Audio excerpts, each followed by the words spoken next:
സംസ്ഥാനത്ത് കനത്ത മഴ തുടരും. ഈ ജില്ലകളിലെ വിദ്യാഭ്യാസ സ്ഥാപനങ്ങൾക്ക് നാളെ അവധി ലഭിച്ചേക്കാം. ബസ് സമരം മാറിയോ ഇല്ലയോ, അതിൻ്റെ അപ്ഡേഷനാണ് ഇന്നൊരു വീഡിയോ ഭാഗത്ത്.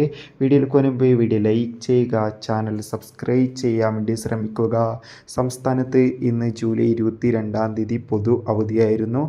മുൻ മുഖ്യമന്ത്രി VS അച്യുതാനന്ദൻ അന്തരിച്ചത് തുടർന്നായിരുന്നു അവധി ലഭിച്ചിട്ടുണ്ടായിരുന്നത്. ഇപ്പോൾ ഇതാ സംസ്ഥാനത്ത് മഴയുടെ ശക്തി കൂടുകയാണെന്ന് കാലാവസ്ഥാ നിരീക്ഷണ കേന്ദ്രം അറിയിച്ചിട്ടുണ്ട്. അതുകൊണ്ട് തന്നെ എല്ലാവരും ജാഗ്രത പാലിക്കുക. കണ്ണൂർ, കാസർഗോഡ് ജില്ലകളിൽ ഇപ്പോൾ ശക്തമായ മഴയായിരുന്നു ലഭിച്ചത്. ഓൾറെഡി 2 ജില്ലകളിൽ യെല്ലോ അലർട്ടാണ് നടക്കുന്നത്. അതോടുകൂടി തൃശ്ശൂർ, കോഴിക്കോട് ജില്ലകളിൽ മഴയുടെ ശക്തി കൂടുകയാണ്. ഇനിയും മഴയുടെ ശക്തി കൂടുകയാണെങ്കിൽ നാളെ മിക്കവാറും സംസ്ഥാനത്തെ വിവിധ ജില്ലകളിൽ അവധി ലഭിച്ചേക്കാം. അതോടുകൂടി നാളെ മുതൽ സ്വകാര്യ ബസ് സമരം ഉണ്ടാകില്ല എന്നാണ് ഇപ്പോൾ ഏറ്റവും പുതിയ അപ്ഡേഷൻ സൂചിപ്പിക്കുന്നത്. ബസ് സമരം പിൻവലിച്ചൊരു അപ്ഡേഷനും കൂടി ലഭിച്ചു.